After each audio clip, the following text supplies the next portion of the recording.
Hello বন্ধুরা, আজকে তৃতীয় শ্রেণীর বাংলা 22 পৃষ্ঠার যে প্রশ্ন আছে সে প্রশ্নের উত্তর।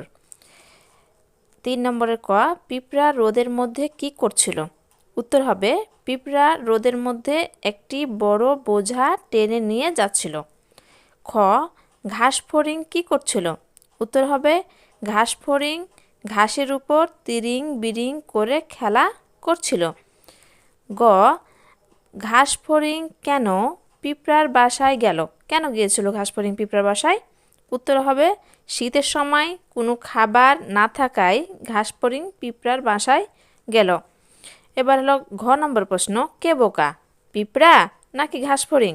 উত্তর হবে, ঘাসফড়িং বোকা, কারণ পিঁপড়া তো শীতের সঞ্চয় করে রেখেছিল আর ঘাসফড়িং করেনি, সে আনন্দ উল্লাসে দৌড়িয়ে বেড়াচ্ছে, এ কারণে সে বোকা, সে শীতের সময় তার কোনো খাবার ছিল না।